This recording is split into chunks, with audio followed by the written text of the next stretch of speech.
everybody, and welcome back to another video. This has been something I've been so excited to make ever since I finished reading the Wings of Fire guidebook. That edition of the series has talked so much about the old, opening our eyes to characters and tales we didn't know about, and recapping what we did, but it also left room for the new. And boy, I'm not exaggerating when I say there's a lot of Arc 4 ideas teased in the guidebook, as well as lingering concepts from the main series that may get touched on, including a villain and mystery character right under our noses. This video will contain spoilers for the Wings of Fire guidebook, as well as the Flames of Hope, so you have been warned. But before we begin, a huge shout out to my patrons: Joke1195, 3 Moons, Sightus Wild, and Fizz. Thank you all so much for supporting me. Links to their social medias are in the description down below. Anyways, without further ado, let's get into the video. Way back when we got an excerpt of the first few pages of the guidebook, I shared my thoughts on something I found incredibly interesting and mysterious. A dark future was possibly hinted at, and there are secrets even in the first few pages. After introducing the guidebook, we open on the Scorching from the dragon's perspectives, as we got it from the human's perspective in the Flames of Hope. However, what I found really weird was the fact that it stated that they don't know anything about certain events, ones we saw in the Flames of Hope's flashbacks. Luna and Dusky saw the events of the Scorching firsthand, being transported into memories of it. They see Cottonmouth and the others and everything that transpires, yet they told no one what happened, or at the very least, hid a lot of it. Like I said in that video, why? Why did Luna and Dusky hide what they really saw? Why did they hide the truth they know? Is it to help the human and dragon relations? Still though, history is bound to repeat itself if not learned. Starflight says this exactly: "We may not know how much of the legend is true, it is still a fascinating tale to study and debate." Luna and Dusky witnessed it. Did they really hide that? Another quote proving this fact is, "No one knows why a scavenger would steal a dragon egg, but we know he took it from the wrong dragon." If you want more of my in-depth thoughts on this, then go back to that video, because I have a lot more to say here on other teases. But this is so strange, and I legitimately have found no answer to it. It just seems like a weird thing to not tell everyone about, and I wonder how and if this will play a role into the next arc.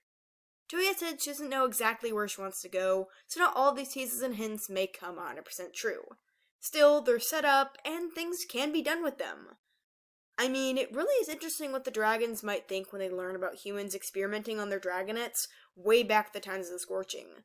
Will it mess with dragon and human relations, and will the Invincible Lord, a human villain set up in Dragon Slayer, manipulate through the chaos? As much as I dislike humans in the series, this kind of discourse on top of another conflict would be amazing to see. Remember, the Invincible Lord is still out there, and he wants Ren and her dragon friends. This has to be happening for a reason or idea Tui has, and I'm curious to see if the false retellings of the Scorching, even now after the truth has been revealed to these two Silkwings, will play a part. So, we have the Scorching and human conflict set up as a possibility for Arc 4. Not saying they'll be the primary focus or fight, but they could happen to create some tension. And man, there's so much more hinted at here for Arc 4. I was shocked. Let's skip a few chapters ahead, getting over to the Nightwing section. This tease is a little tricky, as I think the scroll could have been included here for two different reasons. The piece of writing I'm referring to is Fierce's scroll about Renewal, the new Nightwing encampment built on the ruins of the ancient Kingdom of Night. Fierceteeth and the other Nightwings are unhappy with living in the rainforest directly under Glory's rule, and have made their own settlement. Fierceteeth talks about the history of the encampment, what they're doing, and the dragons involved. It looks like they're slowly progressing, slowly but steadily, and becoming accepting of Glory's support and care. I just think its inclusion is really fascinating. Okay, so like I mentioned, this may be put here for one of two reasons. The first, Tui just wants to update curious fans on the Nightwings not living with Glory, because their whereabouts and actions have been pretty unknown since Arc 1. The second reason, and what I'm really hoping is true, this is important. I mean, Renewal is literally built on the ruins of the Kingdom of Night, Darkstalker's home way back a couple thousand years ago. It was a place we saw Arctic Foe Slayer, Whiteout, Clearsight, Queen Vigilance, and so many more. Could this just be a symbol for rebirth after the tragedy and controversies there? Maybe, but I just think that putting a Nightwing settlement on this exact land is interesting.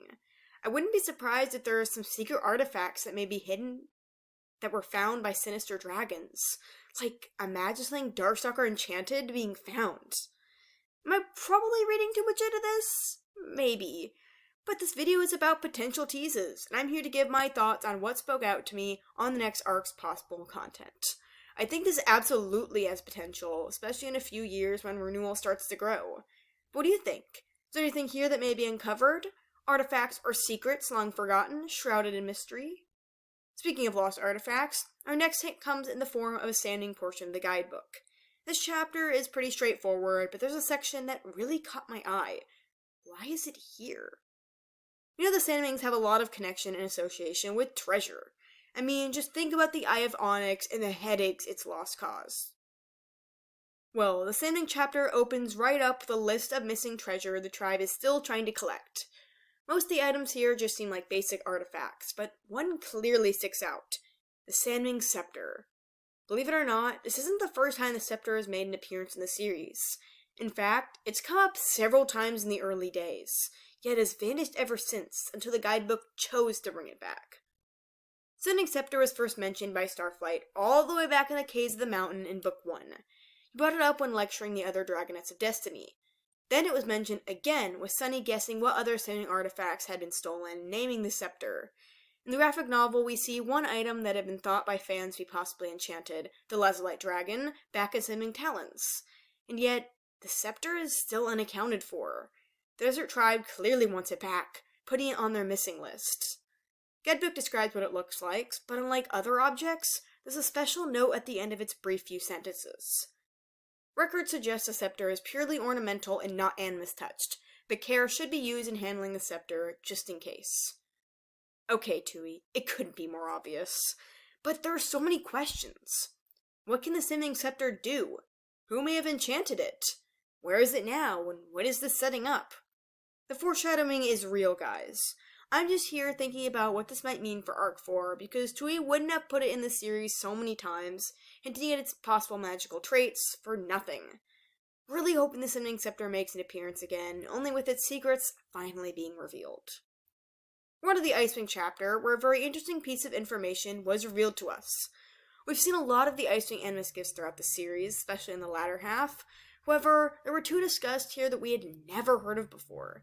The Gift of Compromise, and part of the Gift of Understanding. While we've never seen the Gift of Compromise, it doesn't seem insanely important for the future of the series anyway. Snowfall says she's not going to use it, and it's just something to make dragons agree with you and create easy compromises. Pretty messed up if you ask me, forcing them to do that with magic. Perhaps it could be cool, no pun intended, see us return in a past story unveiling some truth on the IceWings and old alliances being made through this cheat. But I doubt it'll be significant, and it's likely going to stay more of just an, oh cool, let's think about how this might have affected history thing. But it's that last gift, the part of the Gift of Understanding, that really jumped off the page. Only part of this gift is in the Forbidden Treasury, making it unusable, but no one knows what it even is or what it does anyways. It's an unwearable piece of silver, and we have no idea why only half of it is there, and what the gift is even supposed to do. This is fascinating and mysterious, and I wonder what kind of stories could be set up with it. Clearly, this is in place for a reason, and I'm excited to hopefully find out what's up with this gift. I mean, the implications are huge here. Why was it torn apart? Who even did that? And what if someone reconnects the pieces? This next tease may have been easy to skip over, but I've gotten quite a few comments about it nonetheless. It comes in the SkyWing chapter, specifically in the area where we see an old scroll by Scarlet detailing the dragons she wanted dead. Characters who did get killed are crossed off. The ones labeled as dead are the previous queen, Scarlet's mother, her sister, Canyon, her ex-husband, a traitorous daughter, the brightest night eggs from the prologue of Book 1, Kestrel, Osprey, and Burn. This entire section is an amazing read, and I highly recommend you go look it back over to read the reasonings for each. Something I wish I could recap, but I don't want to make this video incredibly long. Real quick, I think the traitor's daughter section is interesting. The description was, can't live without her, but won't live without her. If only I could live forever. Do I think Scarlet will come back from the dead? No, but she definitely wanted to. I think this daughter in particular might be the one from the Winter Turning prologue, because I'm a firm believer that wasn't Ruby, based on how the dragon acted, even if it would make sense for her to be teased that way. But getting onto the really interesting, still alive, at least by the time of Scarlet's death, dragon is Beryl.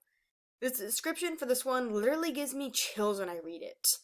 All the other descriptions are wild and outrageous, cruel and exaggerated, but this one is short.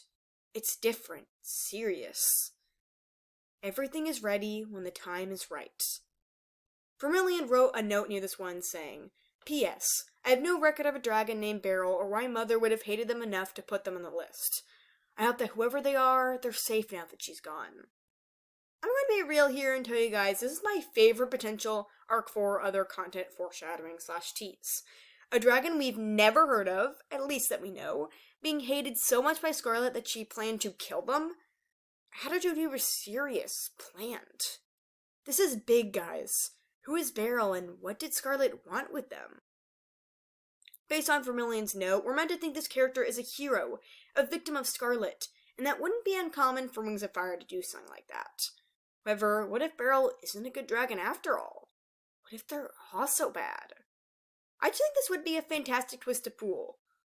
One of the biggest big bads of the series being scared of or hating a dragon so much she planned on how to kill her and had to wait to do it. Who could this be? Clear this isn't some ordinary dragon walking the streets because there's no record of them anywhere. This is absolutely massive, a hint at what's to come. Looking at the character's name, Beryl, I saw that it's a type of gemstone.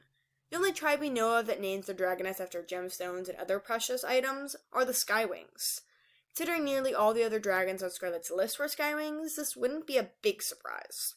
However, the tribe of this dragon is still a mystery, which I find interesting to say the least. Maybe, and I mean a huge maybe, they're from one we haven't seen. Man, I really want to hear your thoughts on who this could be about. To see Scarlet not act like herself means this dragon and situation weren't normal. I'm shaking with excitement at thought of where this might bring us. It's a tie back to Scarlet, so double win. And lastly, we have one that I absolutely love the story potential for. We all enjoyed Jade Mountain Academy and the tales that it brought with it, and more schools are going to be opening on the continents for all dragons. First off, Jade Mountain Academy is going to be adding in Pantalon students, which opens so many doors. But what's even cooler is Cricket suggesting a school in between the continents, one that's at an equal distance for everybody. Oh my goodness, guys, we might be getting to see a new Jade Mountain Academy type school in the series, and this is amazing. It allows us to return to a similar school setting with so much new. My mind is racing with ideas here. And that's it for the potential Arc 4 teases, or at least the ones I could catch.